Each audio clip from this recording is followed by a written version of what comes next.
Hello everyone, welcome to my YouTube channel. आज हम करेंगे चैप्टर नंबर 8 एक्सरसाइज 8.1 का क्वेश्चन नंबर 5।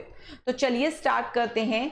देखिए हमें क्या दे रखा है, गिवन है sec theta equal to 13/12, calculate all other trigonometry ratios. हमें बाकी सारी रेशियोज निकालनी है। हमें सेक थीटा 13/12 दे रखा है। तो सबसे पहले तो मैं राइट ट्राइंगल बना लेती हूँ, जैसा कि एज यूजुअल हम करते हैं। इस चैप्टर को करने के लिए हमें सबसे पहले राइट ट्राइंगल बनाना है, ABC। ठीक है, अब इसके अंदर हमें दे क्या रखा है, सेक थीटा 13/12। दूसरा काम हम क्या करते हैं, पंडित बद्री प्रसाद हर हर बोले लिखते हैं, sine cos tan cosec sec cot. ठीक है, ये लिख लेते हैं हम। अब हमें क्या दे रखा है, सेक थीटा। सेक थीटा दे रखा है, यानी हाइपो अपॉन में बेस दे रखी है, हाइपो अपॉन में बेस दे रखी है। अब इसके अंदर आपके पास एक चीज है, अब तक आपने क्या किया था guys, sign A cos A tan P, आपको अभी तक उन्होंने बताया था एंगल कौन सा है। अब इसके अंदर उन्होंने क्या किया, सेक थीटा। अब आपकी अपनी मर्जी है, आप चाहे तो इसे थीटा ले लें, आप चाहे तो इसे थीटा ले लें, इससे कोई फर्क नहीं पड़ेगा आप किसको थीटा ले रहे हैं। तो मैं इसे थीटा ले रही हूं, ठीक है, मैं इसे ले रही हूं। तो चलिए अब इसके हिसाब से ये बेस है, ये परपेंडिकुलर है, ये हाइपो है, क्योंकि जो थीटा के साथ लाइन टच करती है वो क्या होती है, बेस होती है। मैं पहले भी क्वेश्चंस में बता चुकी हूं। तो चलिए हाइपो क्या है हमारी AC, और बेस क्या हमारा BC। कितना है हमारे पास 13/12, 13/12, यानी AC हमारे पास 13 और BC हमारे पास है 12, और AB हमें फाइंड आउट करनी है एज यूजुअल। ठीक है, चलिए बाय पाइथागोरस थ्योरम से कैसे निकालेंगे, AC का whole square equal to AB का होल स्क्वायर प्लस BC का होल स्क्वायर। AC का 13 का whole square equal to AB, यानी बोले तो AB रहेगा, और BC हो जाएगा 12 का whole square. 169 equal to AB plus 144, 169 minus 144, square लगाना मत भूलिएगा। AB का whole square 25 equal to AB का होल स्क्वायर। AB का स्क्वायर, स्क्वायर हटाने के लिए हम उधर क्या करते हैं, अंडर रूट कर देते हैं उसे। तो ये किसका हो गया, 5 का स्क्वायर हो गया, स्क्वायर से स्क्वायर कैंसिल, 5। AB कितनी आ गई हमारे पास, 5 आ गई है। ठीक है, अब चलिए लेट एज यूजुअल, जैसे हम पिछले क्वेश्चंस में करा था, इसको K मान लेते हैं। लेट AC इक्वल टू 13 के एंड BC इक्वल टू 12 की। ठीक है, चलिए अब हमें इसमें क्या करना है, calculate all other trigonometry ratios, यानी हमें सब निकालना है। Sine theta, cos theta, tan theta, cosec theta and cot theta. Sec theta already दे रखा है इसलिए वो उसमें नहीं काउंट होगा। Sine theta, cos theta, tan theta, cosec theta, cot theta.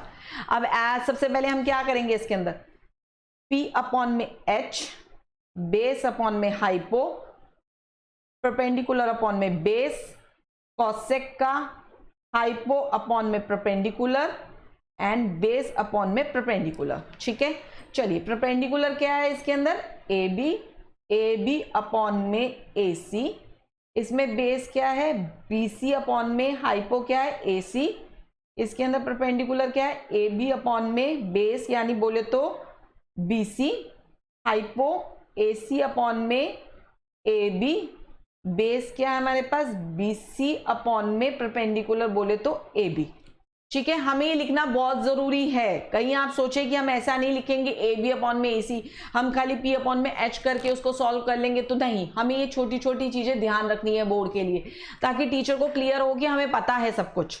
ठीक है, फर्स्ट वाले का क्या है, साइन थीटा। अब परपेंडिकुलर अपॉन में हाइपो है, परपेंडिकुलर कितना है हमारा 5। ठीक है, 5। AC कितना है हमारे पास 13, चलिए लिखते जाते हैं। BC कितना है हमारे पास 12, AC कितना है हमारे पास 13, ऐसी AB अब कितना है हमारे पास 5, BC कितना है हमारे पास 12, AC कितना है 13, AB कितना है 5, BC कितना है 12, AB कितना है हमारे पास 5। आई होप आपको ये क्वेश्चन समझ में आया होगा। चलिए नेक्स्ट क्वेश्चन पे चलते हैं हम अपने। नेक्स्ट क्वेश्चन मैंने पहले ही नोट डाउन कर लिया है। देखिए नेक्स्ट क्वेश्चन में वो क्या कह रहा है, बहुत ही ध्यान से सुनने वाला क्वेश्चन है, बहुत इंपॉर्टेंट क्वेश्चन है, ये पेपर में अक्सर पूछा जाता है बोर्ड में, क्योंकि बच्चे इस क्वेश्चन में गलती कर देते हैं, तो प्लीज ये ध्यान से समझिएगा। If angle A and angle B are acute angle, चलिए सबसे पहले तो हम इसके अंदर राइट एंगल बना लेते हैं, फिर मैं बताती हूँ क्या कहना चाह रहा है वो। ये राइट एंगल है हमारे पास, ठीक है, ए बी सी, ठीक है, मैंने आपको बताया था स्टार्टिंग में ही बता दिया था कि पूरी ट्रिग्नो जो है वो उसके ऊपर ही डिपेंड है राइट एंगल पे, ठीक है। अगर ये 90 का है तो ये इसके एक्यूट एंगल हुए, क्योंकि 90 से छोटे हुए, ठीक है, क्योंकि ये 45 होगा, ये भी 45 होगा, नहीं भी होगा ये 60 होगा या ये 30 होगा, है तो एक्यूट एंगल ही ना। तो इसका मतलब ये if angle A and angle B are acute angle, ठीक है, such that cos A equal to cos B. अब वो क्या कह रहा है, cos A equal to cos B हमें दे रखा है, देन शो करना है हमें ये एंगल ए एंगल बी के बराबर है, यानी एंगल ए ये वाला जो एंगल है एंगल 1 मान लेते हैं, इसे एंगल 2 मान लेते हैं, ठीक है, एंगल 1 जो है एंगल 2 के बराबर है, हमें ये शो करना है, यानी angle A equal to angle B हमें शो करना है। तो चलिए शो करते हैं। सबसे पहले जो दे रखा है हम वही करते हैं। सबसे पहले तो हमारा काम क्या होता है, पंडित बद्री प्रसाद हर हर बोले साइन कॉस टैन, ठीक है, कॉस ए यानी बोले तो बेस अपॉन में हाइपो, बेस अपॉन में हाइपो, कॉस बी बोले तो कॉस बी। अच्छा जी, इसको नाम दे देते हैं हम ए सी बी, ठीक है। मैंने इसको नाम थोड़ा उल्टा देना पड़ेगा क्योंकि मैंने ध्यान नहीं दिया, इसमें कॉस ए और कॉस बी, एंगल ए और बी एक्यूट है, मैंने बी लिख दिया था, एंगल ए और बी एक्यूट है, एंगल सी ले लेते हैं हम इसका नाम, ठीक है। एक बार मैं साफ साफ लिख देती हूँ, इसको ए दे देते हैं, इसको सी दे देते हैं और इसको हम बी नाम दे देते हैं, ठीक है। बेस अपॉन में हाइपो, अब इसका क्या है, कॉस बी में भी बेस अपॉन में हाइपो, इसमें बेस क्या है, एंगल कॉस ए में बेस क्या होगा, ए सी, और हाइपो क्या होगी, ए बी, ठीक है।